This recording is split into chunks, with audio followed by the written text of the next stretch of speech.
Cantar belas canções alegra o nosso coração. Cantar canções que falam a verdade a respeito de Deus em nós transforma os nossos corações. Louvado seja o nosso Deus, porque cantamos e adoramos um Deus que é verdadeiro e que é presente em nossas vidas. Deus tem transformado as nossas vidas.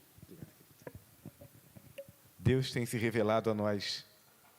Deus tem nos desafiado a vivermos algo mais profundo com Ele. E Ele tem nos tomado pela sua boa mão para nos ajudar a caminhar. Eu tenho louvado a Deus por aquilo que Ele tem me permitido experimentar na caminhada com Ele. E quando a gente experimenta algo de Deus, é impossível que a gente não pense nos nossos irmãos, né? É por isso que é tão gostoso e, ao mesmo tempo, tão necessário que a gente mergulhe mais fundo na relação com Deus. Quem conhece mais de Deus não consegue guardar isso para si. O que a gente consegue guardar para nós mesmos é aquilo que está na superfície, aquilo que é raso. Quando a gente estreita a comunhão com Deus, quando a gente experimenta o cuidado mais profundo, a revelação mais profunda de Deus, é impossível que a gente não se lembre dos nossos irmãos. É impossível que o nosso coração não arda nesse desejo de que alguém mais viva isso conosco.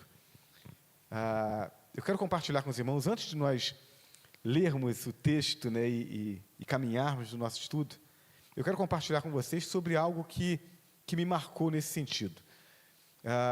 Quando eu conheci o Evangelho, eu tinha 18 anos, ia fazer 19 anos de idade, e eu e minha mãe sempre fomos, assim, grandes amigos. As coisas boas que aconteciam na minha vida, bem como as lutas que eu passava, eu não tinha dificuldade de me sentar com a minha mãe e de conversar com ela sobre isso. Mas aí, às portas dos meus 19 anos, aconteceu algo maravilhoso e terrível. O Evangelho de Cristo me alcançou e transformou meu coração. Essa é a parte maravilhosa. Qual a parte terrível? A parte terrível é que, quando eu falava sobre essas coisas com a minha mãe não entendia. Porque eu havia nascido de novo e ela ainda não. Que coisa terrível, irmãos. Porque Deus estava enchendo meu coração de algo maravilhoso, e eu até conseguia compartilhar isso com os irmãos na igreja. Mas quando eu chegava em casa, a minha amiga não entendia. E aí eu comecei a orar por ela. E às vezes eu estava dentro do meu quarto estudando e me deparava com algum texto que eu imaginava assim: minha mãe precisa saber disso. E aí eu saía do quarto e ia lá, às vezes ela estava na cozinha, arrumando as coisas lá, e eu ia e falava com ela assim: mãe, eu li uma coisa que quero compartilhar com a senhora. E aí lia o texto. Às vezes eu comentava alguma coisa, às vezes eu só lia e deixava aquilo no ar. Voltava para o meu quarto. Isso começou a acontecer em abril de 1988. Quando foi em dezembro de 1988, minha mãe foi a primeira vez na igreja. Mas a gente já realizava cultos na nossa casa. A igreja já ia, os jovens já iam. Minha mãe, que era católica nominal e espírita praticante, já tinha parado de acender vela para as almas na segunda-feira, já tinha parado de defumar a casa na sexta-feira, já tinha parado de ir no centro espírita, na cartomante, durante a semana. A minha mãe já estava convencida de que o Evangelho era o caminho. Aí ela foi em dezembro, dia 25 de dezembro, no meu batismo, voltou no dia 31 de dezembro, no culto da virada, e quando foi no primeiro domingo de janeiro de 1989, minha mãe entregou a vida a Jesus. E aí, a comunicação voltou a acontecer. Aquilo que Deus produzia no meu coração, eu podia compartilhar com ela, e eu via que ela entendia.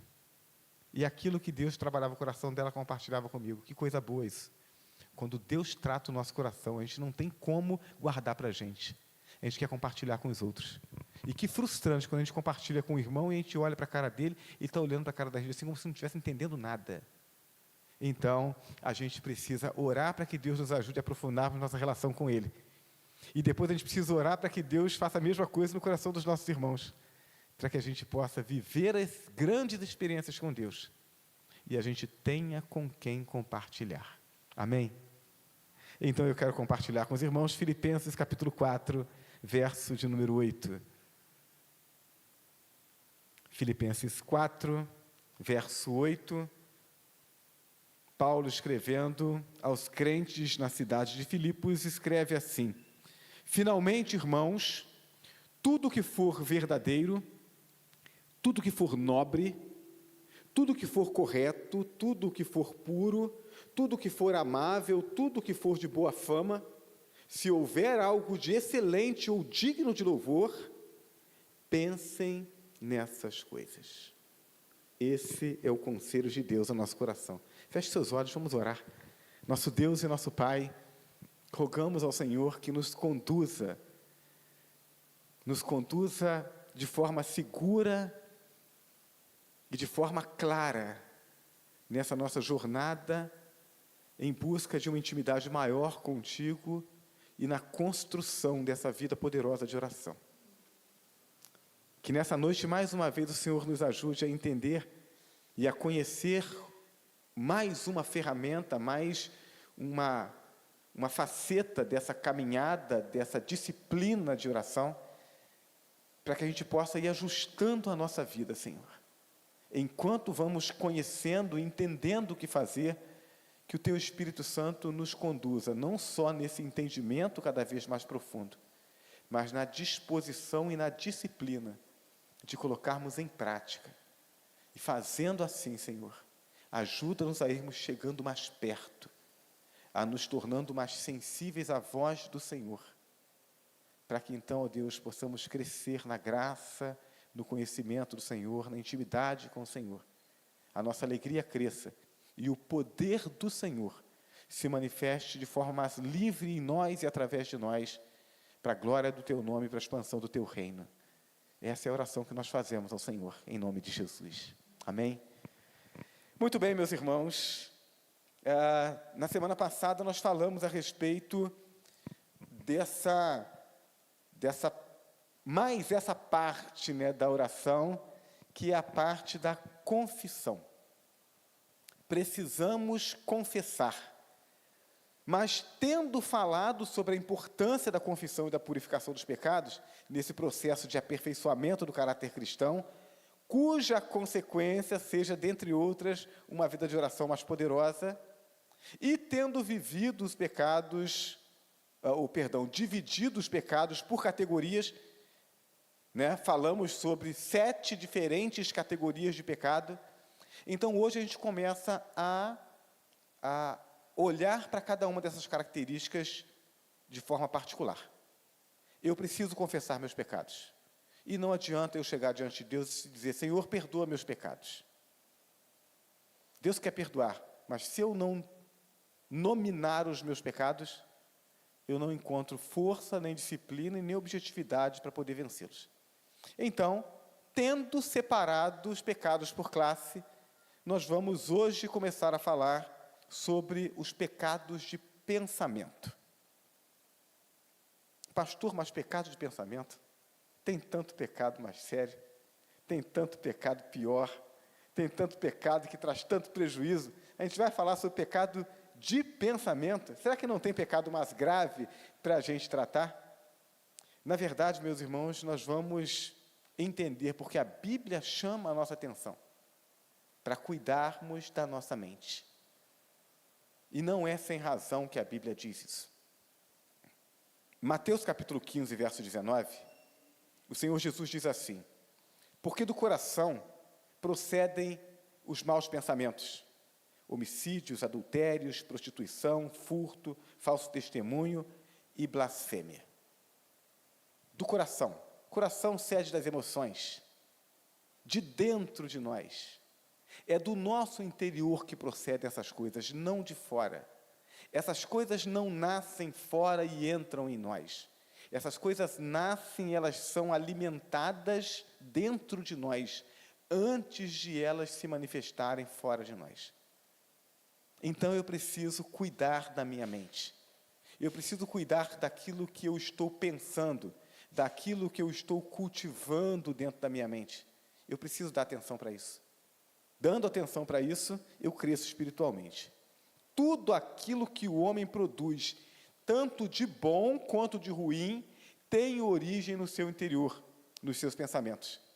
Sem purificação e santificação dos pensamentos, é impossível que alguém possa purificar e santificar as demais áreas da sua vida.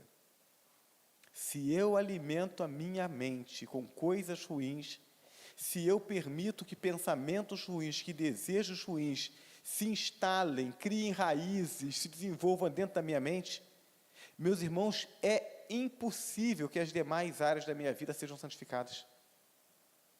Eu mesmo vou me sabotar. Eu mesmo vou me conduzir na direção que é contrária à vontade de Deus. Provérbios 23, verso 7, a Bíblia diz: porque como ele pensa consigo mesmo, assim é. A maneira como nós pensamos a respeito de nós, assim nós nos tornamos. Então, eu posso construir em mim algo que seja agradável a Deus, e eu construo dentro de mim, e isso naturalmente vai começar a se manifestar através das minhas ações, através das minhas palavras, através do meu lidar com as pessoas, mas eu também posso construir algo muito ruim dentro de mim. E da mesma maneira, em algum momento, é como se fosse uma semente, né, que a gente planta dentro de nós, aquela semente germina, e ela começa a crescer, começa a criar os galhos e as folhas, em algum momento isso começa a sair. Vai sair pela orelha, vai sair pela boca, vai sair, não vai ficar dentro de nós. A questão é, o que é que nós estamos permitindo que se instale e se desenvolva dentro de nós? Então, vamos considerar algumas questões ligadas ao pensamento, e que, se elas não estão devidamente ajustadas, elas nos fazem mal. A primeira delas, algo que a gente celebra enquanto batistas, eu louvo a Deus por isso, mas que às vezes a gente não se dá conta do quanto isso é importante. A dúvida quanto à salvação. Um dos princípios dos batistas é exatamente essa convicção de que estamos salvos e salvos para sempre. A perseverança dos santos. Uma vez transformados por Deus, uma vez adotados por Deus, nunca mais seremos ex-filhos. Estamos seguros em Deus para sempre. Agora, por que é importante nós crermos nisso? Ou quais são os prejuízos que nós podemos sofrer por não cultivarmos essa convicção que é bíblica? Então, nós podemos pontuar pelo menos 2 prejuízos quanto a essa dúvida da salvação. Primeiro, o salvo que tem dúvida da sua salvação, ele não desfruta da plena comunhão com Deus e nem exerce autoridade espiritual. Se você tem dúvida da sua salvação, ao invés de você desfrutar da comunhão com Deus, você fica sobressaltado o tempo todo.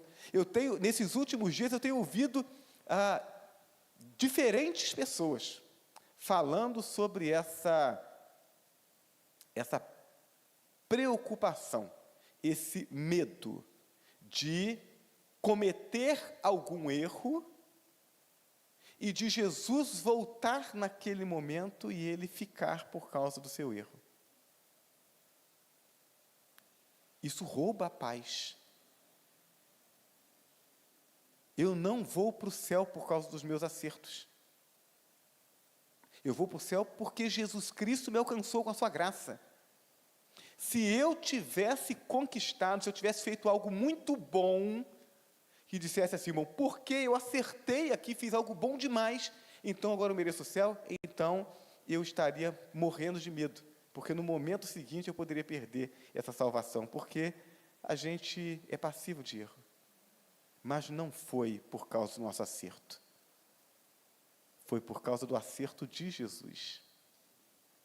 É por causa dele que a gente vai para o céu. Então, não, aquilo que eu não tive capacidade de conquistar, eu também não tenho capacidade de perder. A salvação é uma garantia dada por Deus.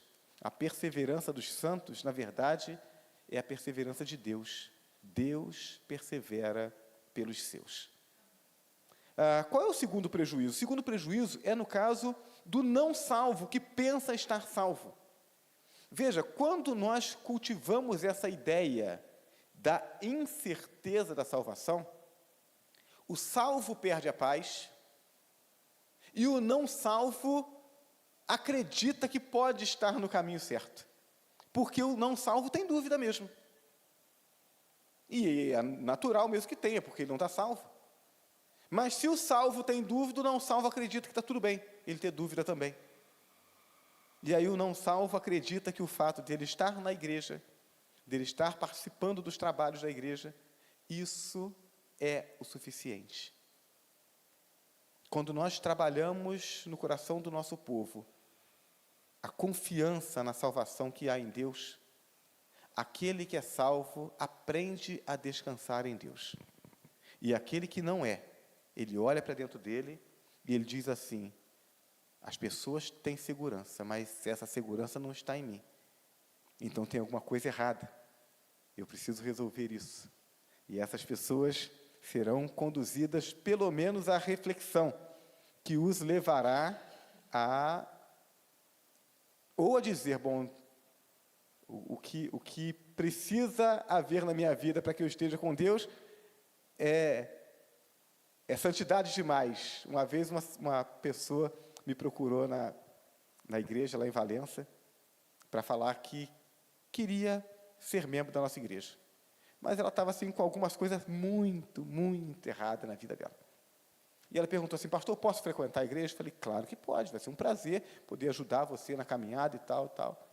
Mas e ser membro? Eu falei: para ser membro tem que resolver essas questões. Aí expliquei tudinho. Aí quando terminei de explicar, ela olhou para mim e falou assim: ah, pastor, sua igreja é santa demais para mim. Bom, a gente não tem como diminuir o padrão de santidade de Deus. Então, algumas pessoas talvez digam assim: nossa, a igreja é santa demais para mim. Mas pelo menos ela não vai estar enganada. E se ela quiser realmente a salvação, ela se ajusta com Deus e deposita sua confiança em Jesus Cristo. Então, precisamos eliminar do nosso coração, mediante a fé em Jesus Cristo, essa dúvida a respeito da salvação. Em Mateus capítulo 7, versos 22 e 23, e também no Evangelho de João, capítulo 17, verso 3, esses dois textos nos ajudam a entender essa questão e a disciplinar bem a nossa mente em relação à segurança da salvação. Mateus 7, 22 e 23, o texto diz assim: muitos me dirão naquele dia: Senhor, Senhor, não profetizamos nós em Teu nome? Em Teu nome não expulsamos demônios? E em Teu nome não fizemos muitos milagres? Então lhes direi claramente: nunca vos conheci. Apartai-vos de mim, vós que praticais a iniquidade.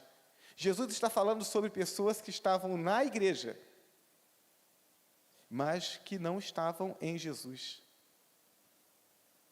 Jesus está falando sobre pessoas que estavam na igreja, mas Jesus não estava neles. Então, certeza da salvação, ela vem a partir da comunhão com Deus, de estar nele e ele em nós. Se isso não acontece, é apenas religiosidade. Aí não tem certeza de salvação mesmo. O que resta é um ardor, um medo, né, como de um fogo que vai chegando, uma condenação, porque não está em Deus, não tem salvação. Mas se Cristo habita em nós, então estamos seguros. João 17, verso 3, Jesus diz: a vida eterna é esta, que te conheçam a ti, como o único Deus verdadeiro, e a Jesus Cristo, a quem enviaste. Vida eterna é estar em Deus, é estar em comunhão com Deus, é ter intimidade com Deus. Vida eterna não é alguma coisa que a gente vai receber a parte de Deus. Vida eterna é estar em Deus e Deus estar em nós. Então, se eu estou em Deus e Deus está em mim, eu tenho a vida eterna. E isso não pode ser alterado. Estou seguro nele para sempre. O salvo é alguém sensível à voz de Deus e sente necessidade de estar mais perto de Deus. Essa é a realidade do salvo. Onde Deus está, onde a palavra dele está sendo tratada, isso me atrai, eu quero estar ali. Quando eu leio a palavra e ela fala sobre os pecados, isso espeta em mim. Por quê? Porque o meu lugar é em Deus. Depois que Cristo me alcançou, eu sei disso. Então eu posso até cometer meus erros, tropeçar, mas eu sei que o meu lugar não é longe de Deus, eu quero estar com Ele. Se você deseja estar com Deus, se o seu desejo é intimidade com Deus, é ter Deus mais do que ter as coisas que Deus pode dar, então você pode descansar o seu coração. Jesus habita no seu coração, você é um salvo, é uma salva, e isso agora e para sempre. Amém? Segundo, pensamentos imorais. Esse é um outro problema que a gente precisa tratar com ele. Em uma sociedade com tantos apelos sexuais, a luta contra os pensamentos imorais deve ser levada bem a sério. Para todo lugar em que nós voltamos os nossos olhos, nós vamos encontrar algum tipo de apelo. Toda vez que a gente liga o rádio, numa rádio que não é evangélica, a gente vai ouvir uma música que vai ter algum tipo de apelo. A gente olha para o outdoor, está anunciando pilha para o rádio, mas tem um apelo sexual. Para onde a gente olha? Então, a gente precisa levar isso a sério. Evangelho de Mateus, capítulo 5, verso 28, a Bíblia diz: eu, porém, vos digo que todo aquele que olhar para uma mulher para a cobiçar, já em seu coração cometeu adultério com ela. Então, quando Jesus interpreta a lei, dentro do contexto da graça, ele nos diz, bom, salvação não vem pela lei, vem pela graça. Mas a exigência da santidade, ela é muito maior do que no Velho Testamento. Deus espera de nós muito mais do que daqueles que estavam debaixo da lei. Não podemos impedir que um pássaro voe sobre nossa cabeça. Dizem que esse provérbio é um provérbio chinês, né? Eu não sei se é não, mas como todo provérbio que a gente não sabe de onde é, a gente diz que é chinês, então dizem que esse aqui é também.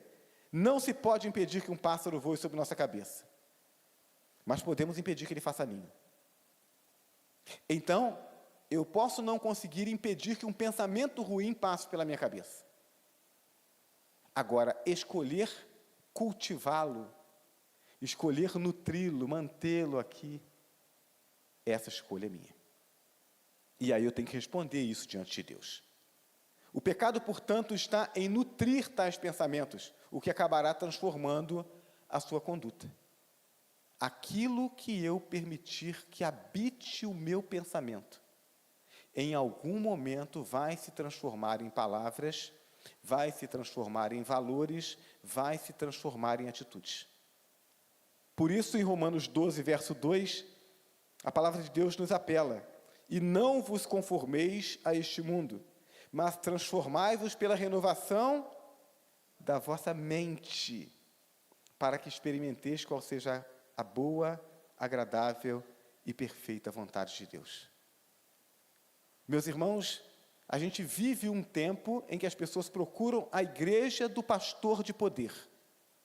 Por quê? Porque o pastor de poder é o pastor que impõe a mão sobre a pessoa e repreende o mal, né? Repreende o espírito da pornografia, repreende o espírito da preguiça, repreende o espírito da desonestidade que faz você reter o troco. Mas a questão é que não tem espírito nisso não. O espírito é seu mesmo. É você quem tem que se disciplinar. A Bíblia não fala sobre repreensão de demônio dos maus hábitos. A Bíblia fala sobre ajuste dos hábitos através de disciplinas espirituais. E essas disciplinas passam obrigatoriamente pelo cuidado da minha mente. Eu preciso pensar no que é bom, não no que é ruim. Se eu alimento a minha mente com pensamentos ruins, automaticamente eu vou produzir coisas ruins. Então, que tipo de pensamentos tem habitado a sua mente?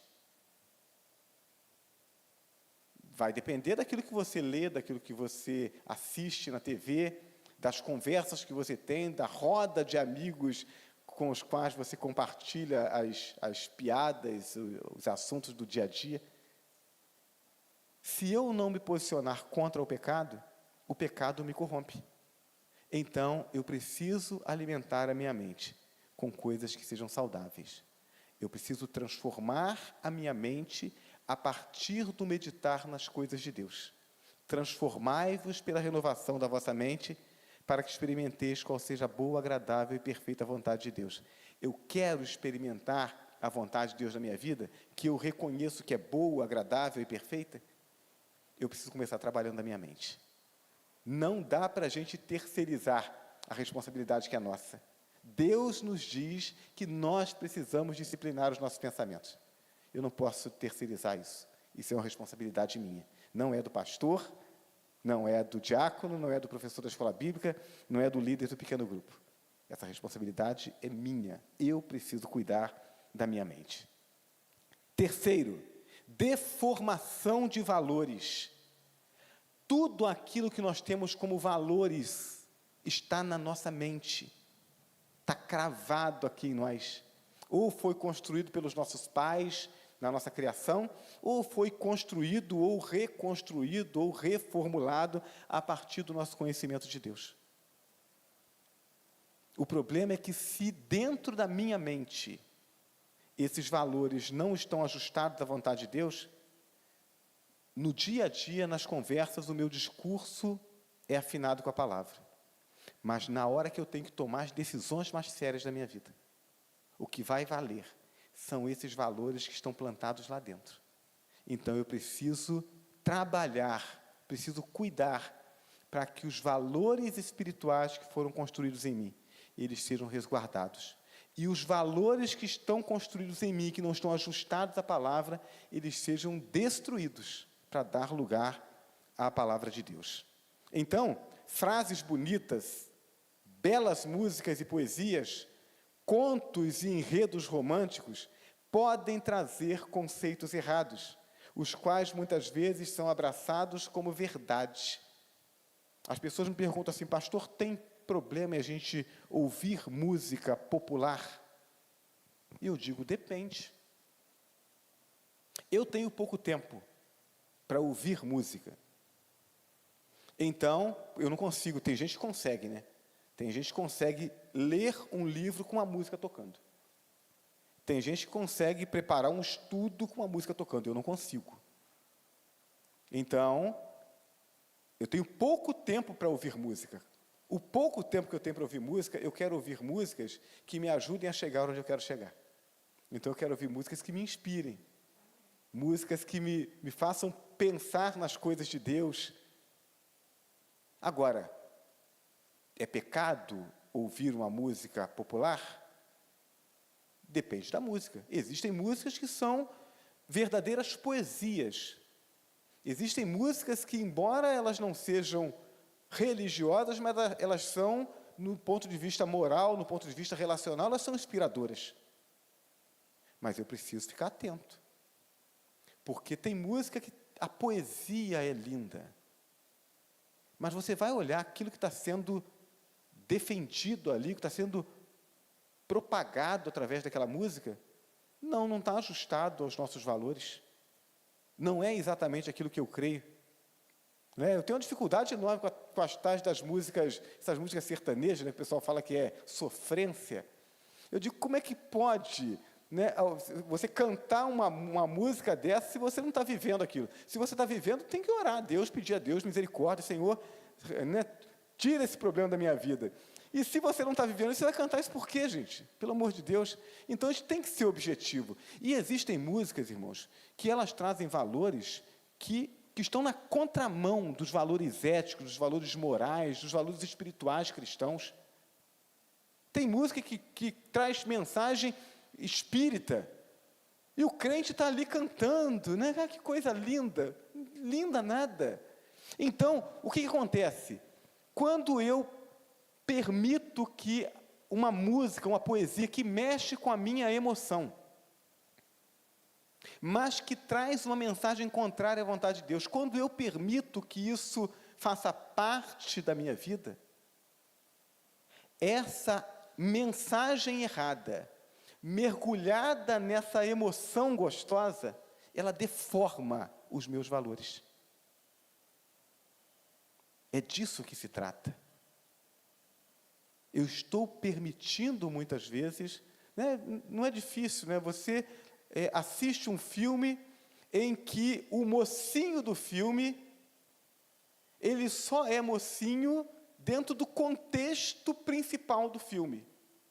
Mas o indivíduo fala palavrão, o indivíduo é imoral, ele tem uma vida, uma conduta imoral, ele é desrespeitoso, ele é violento, mas você torce por ele, porque ele é um mocinho do filme. E aí, porque ele é um mocinho do filme, você torce até para que as coisas erradas que ele está fazendo deem certo. Quando a gente faz isso, a gente está permitindo que a nossa mente vá sendo moldada para aceitar e para defender aqueles valores. Aí o meu discurso com a Bíblia na mão é um, mas o meu desejo lá no fundo é outro. É sobre isso. Então, eu não posso permitir que os valores cristãos sejam deformados em mim. Colossenses 3, versos 1 a 3. Se, pois, fostes ressuscitados juntamente com Cristo, buscai as coisas que são de cima, onde Cristo está assentado à destra de Deus. Pensai nas coisas que são de cima e não nas que são da terra, porque morreste, e a vossa vida está escondida com Cristo em Deus. Pense naquilo que é de cima. Pense naquilo que tem a ver com os valores eternos. Porque se você não trabalhar a favor de Deus, o pecado vai corromper você. Mente purificada é garantia de felicidade. O salmista, no Salmo de número 1, versos 1 e 2, ele diz: bem-aventurado o homem que não anda segundo o conselho dos ímpios, não se detém no caminho dos pecadores, nem se assenta na roda dos escarnecedores. Antes o seu prazer está na lei do Senhor, e na sua lei medita de dia e de noite. Esse é o indivíduo que é feliz. A alegria brota no coração dele por causa das coisas de Deus. Irmãos, que coisa gostosa é a gente poder ouvir sobre uma experiência espiritual vivida por um irmão, ou a gente tomar conhecimento sobre alguma coisa que Deus está operando no meio da igreja, na vida de alguém, e a gente sentir naturalmente o coração se alegrando. E a gente diz, olha, o que está acontecendo não tem nada a ver diretamente comigo, né? Não colocou nenhum tostão na minha conta, não colocou comida na minha despensa, né? Não fez nada de objetivo do ponto de vista humano para mim. Mas porque está acontecendo no reino de Deus, eu me alegro. Isso é saúde espiritual. Eu vinha para a igreja, agora cheguei aqui, 5 minutos, 10 minutos antes do culto começar, e aí cheguei, sentei ali, quem me viu sentado ali atrás, estava respondendo a mensagem de uma irmã que está vivendo assim algo de extraordinário de Deus na vida dela, enquanto ela se coloca à disposição de Deus para poder abençoar outras vidas, e ela estava compartilhando isso comigo. E o meu coração veio se enchendo de alegria enquanto eu ouvia os áudios dela dirigindo aqui para a igreja. Então, cheguei aqui, respondi a mensagem dela e falei com ela, o meu coração está transbordando de alegria por aquilo que Deus está fazendo na sua vida. Isso acontece com aquele que está conectado com Deus. Você se alegra por aquilo que Deus está fazendo. A gente precisa cultivar essa relação com Deus e precisa proteger a nossa mente, para que a nossa mente esteja cheia das coisas de Deus e os nossos sentimentos sejam movidos na direção de Deus e da obra de Deus. Em quarto e último, corrupção dos alvos espirituais. Se eu não guardar a minha mente vai estabelecer alvos para a minha vida que não são os alvos de Deus. E eu vou gastar o melhor das minhas energias naquilo que não é céu, naquilo que não é igreja, naquilo que não é libertação espiritual, naquilo que não é Deus. Nossa pátria é o céu, nosso rei é Jesus. Nossa missão é a salvação da humanidade. Nossa bússola é a Bíblia. Mas isso só será realidade prática se buscarmos a santificação. Se não buscarmos, nós seremos membros da igreja, mas não conseguiremos nem nos alegrar com a expectativa de alguém ser salvo. Alguém me para na rua, quer saber um pouquinho do Evangelho, mas eu estou tão apressado com tantas outras coisas, que eu não dou atenção.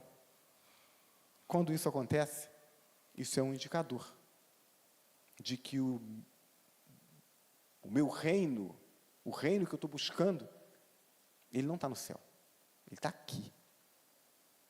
Eu venho na igreja, eu estou na igreja, mas é como se fosse apenas para aquietar meu coração. Tenho uma religião, mas eu não estou vivendo para o reino.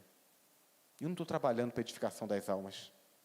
Efésios 5, verso 14, diz assim: pelo que diz, desperta, tu que dormes, levanta-te dentre os mortos, e Cristo te iluminará. Eu fico imaginando, né? Para quem Paulo está escrevendo isso? Irmãos, não tem nenhum texto da palavra de Deus que foi escrito para o não crente. O não crente não busca a Bíblia. A Bíblia foi escrita para os crentes. Os crentes precisam compartilhar a mensagem de salvação com os não crentes, mas a Bíblia foi escrita para os crentes.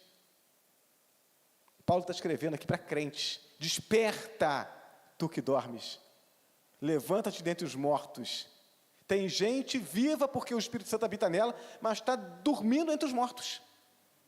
Todos os seus valores estão sendo definidos por aqueles que estão lá fora. A gente precisa mudar isso. Só podemos agradar a Deus com o nosso viver se buscarmos disciplinar a nossa mente na busca pela santificação. É só quando eu me aproximo de Deus que eu me torno sensível às coisas de Deus. Hebreus 12, verso 14, o texto diz: segui a paz com todos e a santificação. Quem verá o Senhor? Sem santificação não veremos Deus. Sem santificação, não conseguiremos olhar a face de Deus. Sem santificação, não conseguiremos experimentar aquilo que Deus tem para nós. 1 João 3,3: e todo aquele que nele tem essa esperança, purifica-se a si mesmo, assim como ele é puro. Então, quando nós falamos a respeito de pecados de pensamento, nós não estamos falando apenas daquela situação em que eu paro e fico pensando em alguma atitude de pecado e fico alimentando isso na minha mente. Não é só isso. Quando eu permito que os meus pensamentos, eles sejam deformados, eles sejam moldados em outra direção que não da vontade de Deus, então eu estou pecando, porque eu estou impedindo que o propósito de Deus se cumpra em mim. Entreguemos, portanto, a nossa mente ao controle de Deus, e então viveremos essa vida abundante em Cristo. Exercitar a mente na direção espiritual fará com que vivamos uma vida mais íntima de Deus, fará com que tenhamos mais intimidade com Deus, fará com que tenhamos mais capacidade de ouvir e de entender a vontade de Deus, fará com que os nossos momentos de oração sejam momentos mais profundos e que as nossas orações sejam orações respondidas para a glória de Deus, mas também para a nossa alegria e o nosso fortalecimento. Então, que Deus nos ajude a repensarmos como temos alimentado e o que temos alimentado a nossa mente, para que a gente se ajuste, dê um alimento saudável para a nossa mente e a gente possa, então, como resultado disso, colher frutos espirituais agradáveis ao nosso Deus. Amém? Coloque-se de pé, vamos orar ao Senhor. Amado Deus e Pai que está nos céus, pedimos ao Senhor, em nome de Jesus, que nos ajude a partir de hoje, a partir daquilo que compartilhamos, a olharmos com cuidado para aquilo que tem servido de alimento para a nossa mente. Ajuda-nos, Senhor Deus, a no nosso momento de oração e de confissão, a olharmos com atenção para aquilo que nós temos permitido que preencha a nossa mente, que molde as nossas emoções e que nos conduza na direção contrária da Tua vontade. E então, Senhor Deus, dá-nos a coragem e a disciplina necessárias para que nós possamos retirar isso de nós. Dá-nos a coragem necessária para lançarmos fora da nossa vida aquilo que nos atrapalha a experimentarmos o melhor do Senhor. Ajuda-nos, ó Deus Santo, a tomarmos as decisões certas e preenche o nosso coração com a Tua presença e com a Tua alegria. É a oração que nós fazemos ao Senhor em nome de Jesus. Amém? Nós vamos entoar mais uma canção. Se você trouxe seu dízimo, sua oferta, é a oportunidade para que você possa consagrá-la ao Senhor.